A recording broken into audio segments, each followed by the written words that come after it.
Hello friends, मैं हूं सन्मय प्रकाश और आप देख रहे हैं यूट्यूब चैनल सरकारी जॉब न्यूज़। ये 3 मई 2020 के इंपॉर्टेंट करंट अफेयर्स क्वेश्चंस हैं। इसका पीडीएफ विद नोट्स अवेलेबल है वीडियो के डिस्क्रिप्शन में, या आप वीडियो खत्म होने से ठीक पहले मिड बगल में जो डाउनलोड का लिंक आएगा वहाँ से आप ले सकते हो। तो शुरू करते हो और पहला क्वेश्चन है बहुत ही इंपॉर्टेंट।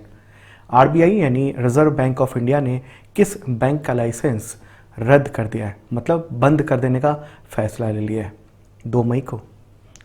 इसका आंसर होगा सीकेपी कोऑपरेटिव बैंक। ये कहाँ पर है और कितना पुराना है? तो ये बैंक जो है 104 साल पुराना है और 1915 में शुरू हुआ था। मुंबई पुणे के आसपास ये बैंक चलता है और इस बैंक से पैसे निकालने पर 2014 में ही पाबंदी लगा दी गई थी। उसके बाद प्रतिबंधों को लगातार बढ़ाया गया था और अब आरबीआई ने इस कोऑपरेटिव बैंक का लाइसेंस रद्द करने की अधिसूचना जारी कर दी है। ओके, अधिक लाइसेंस रद्द होने से तकरीबन 11,500 जो निवेशक हैं और 1.25 लाख के करीब जो खाता धारक हैं उन पर संकट खड़ा हो गया है। करीब 485 करोड़ रुपए एफडी के रूप में अटक गए हैं।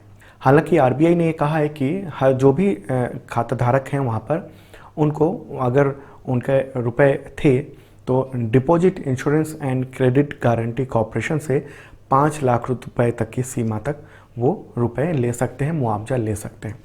तो ये एक बैंकिंग सेक्टर के लिए बहुत धक्के की बात है कि जब एक बैंक को बंद करने का फैसला आरबीआई ने ले लिया। चलिए आगे बढ़ते हैं और दोस्तों, पसंद आ रहा हो लाइक बटन जरूर दबाना और तमाम दोस्तों को जरूर शेयर करना व्हाट्सएप पे, टेलीग्राम पे, फेसबुक पे। अगला क्वेश्चन लेते हैं। कोविड-19 की वजह से जस्टिस अजय कुमार त्रिपाठी का निधन हुआ 2 मई 2020 को। तो किस संवैधानिक संगठन के सदस्य थे? इसका आंसर होगा लोकपाल। वो लोकपाल के सदस्य थे। देखिए, देश भर में कोरोना की वजह से मौत का ग्राफ बढ़ रहा है। कल यानी 2 मई को एक दिन में रिकॉर्ड 94 लोगों ने दम तोड़ दिया। जस्टिस त्रिपाठी के बारे में बता दूं कि वो 2019 में, मार्च 2019 में यानी पिछले साल लोकपाल के मेंबर चुने गए थे और लोकपाल के मेंबर बनने से पहले वो छत्तीसगढ़ हाई कोर्ट के चीफ जस्टिस थे। 62 ईयर उनकी उम्र थी और दिल्ली के एम्स में उनका इलाज चल रहा था, वेंटिलेटर पर थे वो। अच्छा, उनकी फैमिली में भी कुछ लोग बीमार थे कोविड-19 से, हालांकि वो अब ठीक हो चुके हैं, उनकी बेटी और कुक भी। ओके, तो सरकार ने क्या कहा है कोरोना को लेकर? देखिए, सूचना एवं प्रसारण मंत्री प्रकाश जावड़ेकर ने कहा है कि जब तक वैक्सीन नहीं मिलता है तब तक वायरस के साथ जीना पड़ेगा। मतलब संघर्ष बहुत लंबा करना है, आप लोग भी इस बात को समझ जाइए।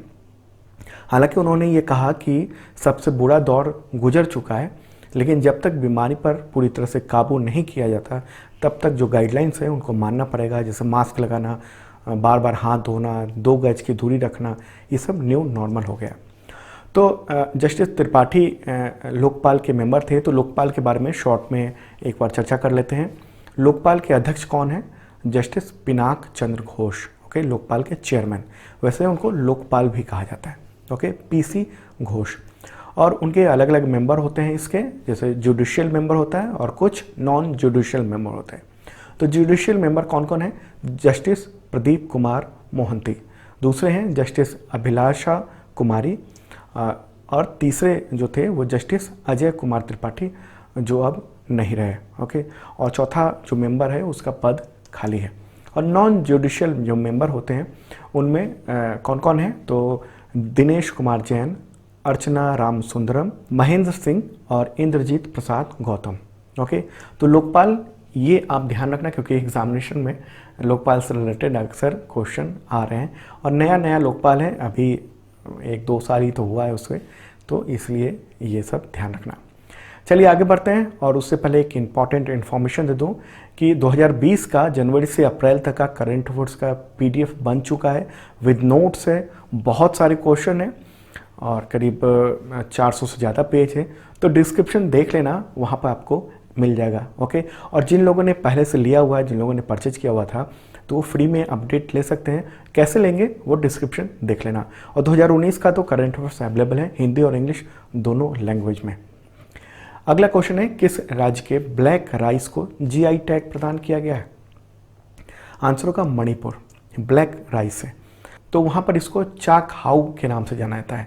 सुगंधित चावल है, चिपचिपा होता है और इस वैरायटी में क्या होता है, कलर जो है गहरा काला होता है और दूसरे जो चावल होते हैं उसकी तुलना में इसका वज़न ज़्यादा होता है। आमतौर पर जो सोशल दावतें होती हैं वहाँ पर इसको परोसा जाता है चा खाओ को खीर के रूप में।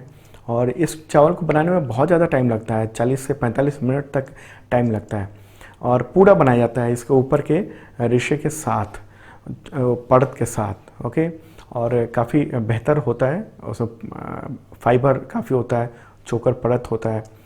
और क्या तो ये काला रंग क्यों होता है, थोड़ा डिटेल बता रहा हूँ मैं। देखिए, एंथोसाइनिन एजेंट होता है, उसकी वजह से इसका कलर काला होता है। तो देखिए आगे मैं और भी क्वेश्चन लूँगा जीआई टैग से रिलेटेड, जो कि नए अलग अलग दिए गए हैं। ओके, तो क्या है जीआई टैग, आप लोगों को पता होगा, मैं पहले भी बता चुका हूँ। जीआई टैग या पहचान उस वस्तु या उत्पाद को दिया जाता है जो एक खास क्षेत्र का प्रतिनिधित्व करता है या किसी खास जगह पर वो पाया जाता है, उसका मूल स्थान है। और अलग अलग सेक्टर में इसको दिया जाता है, खासतौर पर कृषि को लेकर काफ़ी कुछ दिया जा रहा है। ओके, और 10 साल के लिए वैध होता है और 10 साल बाद इसको रिन्यू कराना होता है। तो मणिपुर में ये चावल है खास तरह का, और फ़ायदा ये होगा कि एक्सपोर्ट हो सकेगा, दुनिया में इसके बारे में चर्चा हो सकेगी। ओके, तो मणिपुर की बात हो रही है। मणिपुर के मुख्यमंत्री कौन है, एन बीरेन सिंह, और गवर्नर नजमा हेपतुल्ला। अगला क्वेश्चन है, किस राज्य की केसर यानी सेफ्रॉन को जीआई टैग दिया गया है। आंसर होगा कश्मीर, कश्मीरी केसर को अब जीआई टैग दे दिया गया है। देखिए, केसर का सबसे बड़ा उत्पादक है वो ईरान है देश, और उसके बाद भारत का स्थान आता है, जो कि ये कश्मीरी केसर की वजह से है। और यहाँ का जो कश्मीर का जो केसर है वो लंबा, मोटा और गहरे रंग का होता है, सुगंधित होता है, आप लोगों ने लिया होगा उसको। ओके, और ये एक खास बात है कश्मीरी केसर का कि दुनिया में एकमात्र ऐसा केसर है जो 1600 मीटर की ऊंचाई पर उगाया जाता है। ऐसा दूसरी जगह कहीं नहीं होता है। 3 तरह के यहाँ पर इंडिया में ये केसर होते हैं। लच्छा केसर जो केवल फूल से अलग होता है, और एक दूसरा होता है मोगरा केसर, तीसरा होता है गुच्छी केसर। तो ये टाइप्स होते हैं। ओके, तो कश्मीर की बात हो रही है, तो जम्मू कश्मीर के उपराज्यपाल कौन है, गिरीश चंद्र मुर्मू। अगला क्वेश्चन है, कोविल पट्टी कदलाई मिताई का उत्पादन किस राज्य में होता है जिसे जीआई टैग दिया गया है अभी हाल ही में। आंसर होगा तमिलनाडु। ओके, देखिए ये जो है वो मूंगफली की एक कैंडी होती है, मिठाई मान लीजिए, उसको तमिलनाडु के दक्षिणी भागों में बनाई जाती है उस मिठाई को, उस कैंडी को। और भौगोलिक जो ये संकेत मिल गया है इसको, यानी जीआई टैग मिला है, वो 1 मई को मिला है। ओके, और मूंगफली को गुड़ के साथ तैयार किया जाता है और इसके लिए खास तौर पर थामीबरानी नदी है उसके पानी का यूज़ किया जाता है। तो ये भी आप ध्यान रखना, वहाँ इसलिए ये जीआई टैग दिया गया है क्योंकि उसका स्वाद कुछ अलग तरह का है, और वो स्वाद आता है थामीबरानी नदी के पानी की वजह से। वहाँ खेतों में पानी का इस्तेमाल होता है, उसकी वजह से इसका स्वाद बढ़ जाता है। ओके, तो ये तमिलनाडु की एक बारहमासी नदी है जिसकी वजह से इसका स्वाद काफ़ी बढ़ जाता है। तो तमिलनाडु की बात हो रही है, वहाँ के राज्यपाल कौन है और मुख्यमंत्री कौन है, कमेंट बॉक्स में आप लिख कर बताइए। ओके, चलिए अगला क्वेश्चन लेते हैं, किस जगह के टेराकोटा को जीआई टैग दिया गया है। आंसर होगा गोरखपुर। गोरखपुर के टेराकोटा को दिया गया है, वहाँ सदियों पुराना है ये वहाँ का। देखिए कुम्हार जो है वो हाथी, घोड़े जैसी जानवरों की आकृति बनाते हैं, उस पर डिज़ाइन करते हैं, कलर करते हैं, तो इसमें काफ़ी मेहनत होता है और ये टेराकोटा कहलाता है। गोरखपुर के टेराकोटा को जीआई टैग मिलने से मार्केटिंग हो सकेगी, निर्यात बढ़ सकेगा, और इससे वहाँ जो इसके जो काम करते हैं कुम्हार लोग, तो उनकी आय बढ़ सकती है, ऐसी उम्मीद है। तो गोरखपुर उत्तर प्रदेश में है, और राज्यपाल कौन है यहाँ, आनंदीबेन पटेल, और मुख्यमंत्री योगी आदित्यनाथ। अगला क्वेश्चन लेते हैं, किन भारतीयों को अमेरिकी academy of arts and sciences में अंतर्राष्ट्रीय मानद सदस्य के रूप में चयनित किया गया है। ये इंपॉर्टेंट बात है, इसका आंसर होगा बी और सी दोनों। नाम क्या है, शोभना नरसिम्हन, बिमन बागची और कविता सिंह। ओके, और ये जो American academy of arts and sciences है, ये इंटरनेशनल एक संगठन है और इसकी मानद सदस्यता जो है वो Albert Einstein, Akira Kurosawa, Nelson Mandela और चार्ल्स डार्विन भी उनको भी चुना जा चुका है। तो ये इंपॉर्टेंट और प्रेस्टिजियस बात होती है कि भारत के 3 लोगों को इसके लिए चुना गया है।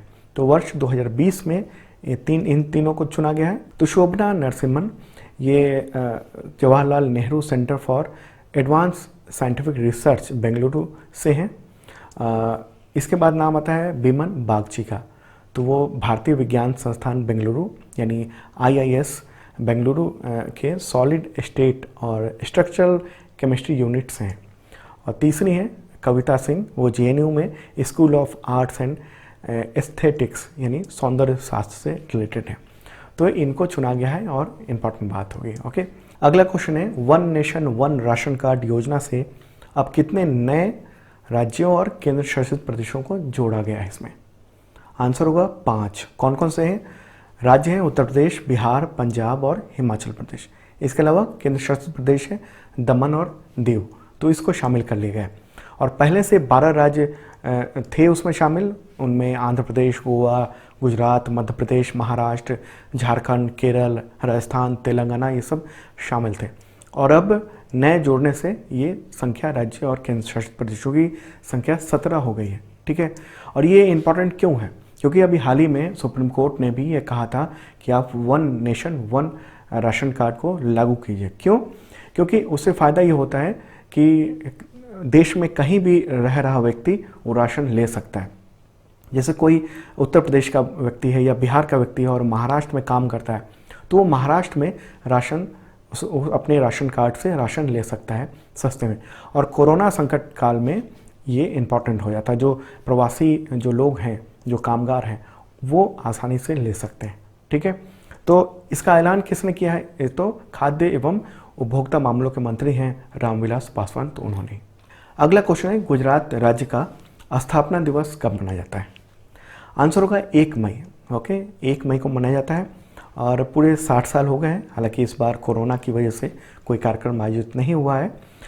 1 मई 1960 को गुजरात की स्थापना हुई थी और इसे पूर्ण राज्य का दर्जा मिला था। 1960 से पहले ये बॉम्बे का हिस्सा था, जो एक प्रांत हुआ करता था। बाद में महाराष्ट्र और फिर गुजरात इसमें बटा हुआ। ओके, और गुजरात की बात हो रही है। गुजरात के मुख्यमंत्री कौन है? विजय रूपाणी, और गवर्नर आचार्य देवव्रत। अगला क्वेश्चन लेते हैं, वर्ल्ड ट्यूना डे कब मनाया जाता है? आंसर होगा इसका 2 मई। ट्यूना क्या है? एक मछली है, इम्पॉर्टेंट। तो उसके बारे में जागरूकता फैलाने के लिए संयुक्त राष्ट्र के द्वारा आयोजित होता है। ओके, पहली बार 2017 में मनाया गया था।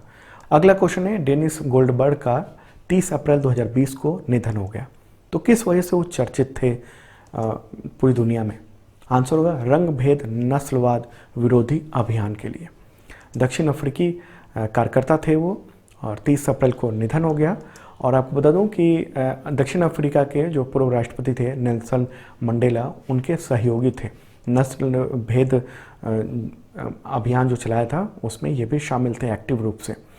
और उनको 1964 में 4 आजीवन कारावास की सज़ा सुनाई गई थी।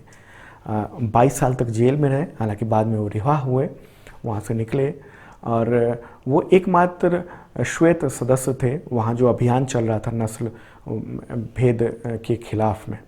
ओके, रंग भेद के खिलाफ में, जिसमें गोरे लोगों को विशेषाधिकार था और जो ब्लैक लोग थे उनको बहुत सारी सहूलियतें नहीं थी। तो ये एक इम्पॉर्टेंट बात है। तो दोस्तों, ये था इंपॉर्टेंट करंट अफेयर्स आज का। कैसा लगा जरूर बताना। और इसका PDF अवेलेबल है, लिंक आ गया है मेरे बगल में, क्लिक कीजिए, डाउनलोड कर लीजिए। वैसे डिस्क्रिप्शन में भी मैंने नीचे दे दिया है लिंक। और जिन लोगों ने सब्सक्राइब नहीं किया ज़रूर करना, साथ में बेल आइकन दबाना मत भूलना। कल मॉर्निंग को मिलेंगे फिर से।